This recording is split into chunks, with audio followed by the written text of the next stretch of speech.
morning, guys. We got a great night of sleep. I hope you enjoyed that early morning footage of the mines and Abel and the area that we're staying in. In fact, you could probably hear Mavic is coming in for a landing here after our little filming session. And we're having a great time up here. This is an area it doesn't look like too many people visit, but we're going to explore the area quite a bit and just have some fun for today. We'll probably be here for today, and then tomorrow we'll head to a new area. Look at Mavic. That's kind of crazy that I caught that on the intro for the morning. But anyhow, I think we're going to offload our bikes and explore this area a little bit.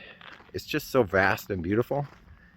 And it's supposed to be a really nice day. I think it got up to like almost 80 degrees yesterday. It was awesome. A lot better than the 17 degree stuff that we started this trip with. I'm very thankful that we're actually in an area where we can go out and do stuff and it's not snow packed and covered in ice and everything. So early in the season trips, but yeah, we're having a blast, and I hope you guys are enjoying this footage that I'm gathering for you and throwing up on the channel. Stay tuned. Well guys, here we are cruising along outside of Austin near these abandoned mines. Willow's up ahead of me there. You can probably see her. And we're just gonna do some exploring today. Got to run into town to try and find a oddly enough, a USB cable that I don't have on the truck to try and fix the CTIS, reprogram the EEPROM on the CTIS unit, see if that fixes it. I doubt this little town is going to have that cable, but we got to give it a shot anyway. So stay tuned. Willow's fixing a phone mount on her bike. So I'm just sitting here enjoying the serenity of the birds singing and the awesome weather. Something you don't find in the city right here.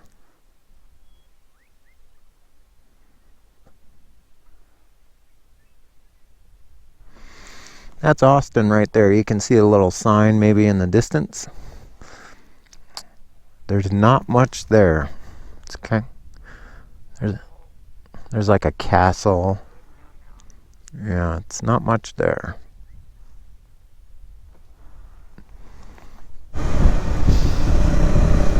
Willow and I are riding our motorcycles to Round Top Mountain, I think is the name of the city. It's about 50 miles from where we were staying. And there's some construction on the freeway here, so we're following a pilot car. Kind of interesting, but the views out here in the road are spectacular. We were riding for about 30 minutes, no cars around or anything. It's pretty awesome. So we're just going to keep heading that direction. Stay tuned. Well guys, we are in the middle of a wind storm and we've got about 55 miles back to our campsite. It is ripping. So we're gonna just try and make it back safe. That's the goal, because this is all kind of still new to me, so I just want to make sure that nothing bad happens. But here we go. Well, here we are waiting for this pilot car to get past this construction zone again. Yeah, we'll be here for a while. It took a long time for us to get through that area, so depending on where they're at, it's going to take us a while to get to where we're going. So we're just hanging out in the windstorm here. Look at all that, the dirt devils out there. It's crazy.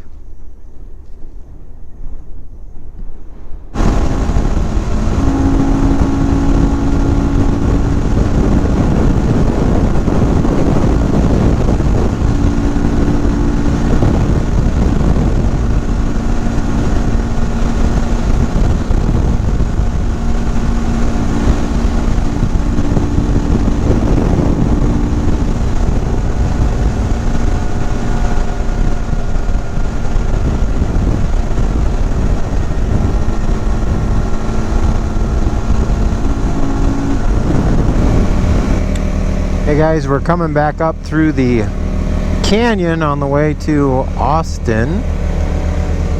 And we're driving at a really nice speed because we're behind these two trucks. It's actually not that bad. It's pretty cool because we get to slow down and see a little bit of the scenery. Can't complain about that too much. We're out of the windy area, the flat plains down there, so yeah, just cruising back to our camp spot. Stay tuned. Well guys, I hope you enjoyed that motorcycle riding footage with Willow and myself.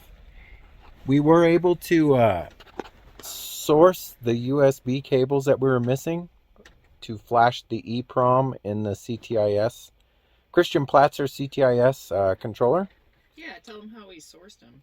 We rode our motorcycles 120 miles round trip to Carver, Nevada, to a True Value, up through the snowy mountains and the wind and through a construction zone and everything. But you guys saw most of that on our video. We have very motorcycle footage. Gracious True Value. Yeah. The lady at the True Value dug through a bunch of storage bins in the back and found 2 cables that we needed. And she just gave them to us. So we bought a bunch of, knickknacks and stuff while we were there. Crazy. Got here, uploaded the program to Willow's Mac. Luckily, we have internet access here, thanks to the Wilson booster, the Selly Boost.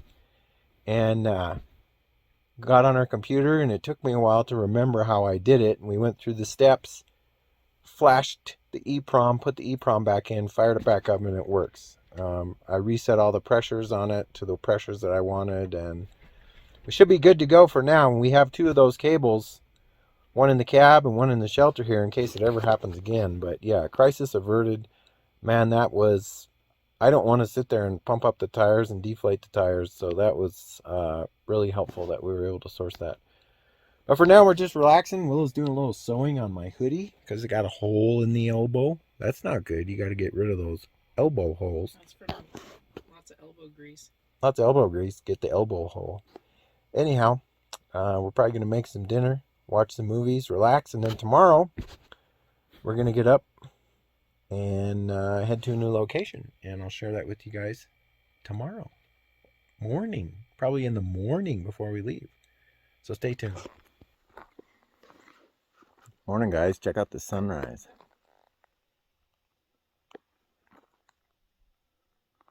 Pretty awesome, right? This area is one of the best spots we've found for off-grid or dispersed camping. It's just awesome here. I wish we could stay longer, but we need to keep heading towards home as we're past the halfway point on this trip. And I want to make sure we have time to do what we need to do if something is to happen. I don't think anything will. I think I looked over Abel yesterday and everything is looking good. We fixed the CTIS control module by flashing the program back to the EEPROM and the nano board that's in there with Arduino IDE. Kind of cool little program. I greased up the U-joints yesterday again on the drive shafts. That's something I've been keeping up on. I try to do that every 1,000 miles regardless, but yeah, just pump some grease in there until the old stuff starts coming out and all the popping stops, all the air pockets are gone. We are packed up. Leave no trace. Whenever you guys go out, please do us a favor. If anything, at the minimum, leave no trace. We tend to pick up a lot of trash in the areas that we stay at too, so we try to leave it better than we found it. But we're getting ready to head out to a new spot. I'll get you a little bit of driving footage on the way there, so stay tuned.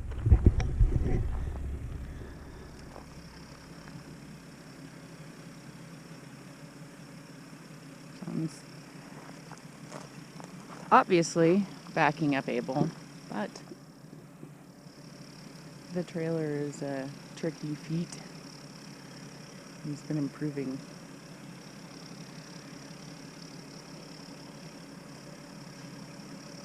So it's good to showcase his skills as he develops them along the way.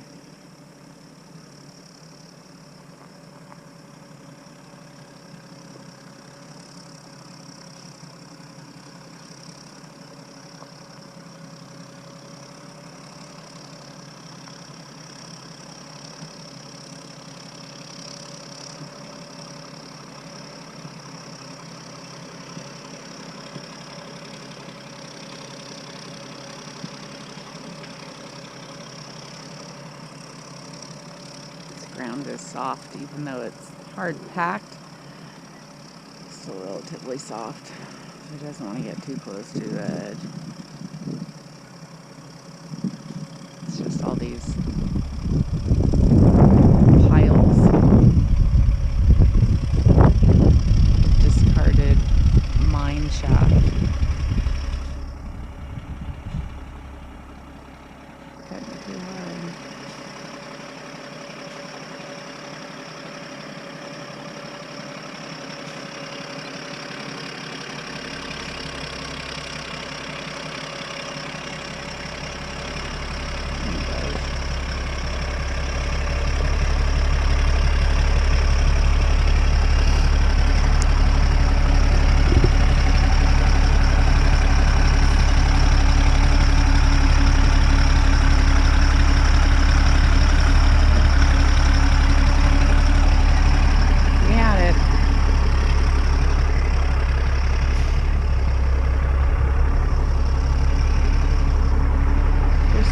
Mine up here called Apex Mine. Sean went walking yesterday, said he saw more mine shafts, and took Abel, or not Abel, but Havoc, his drone out for a few flights. Hopefully he got some footage of that. Oh, he's going all the way down here, gotcha.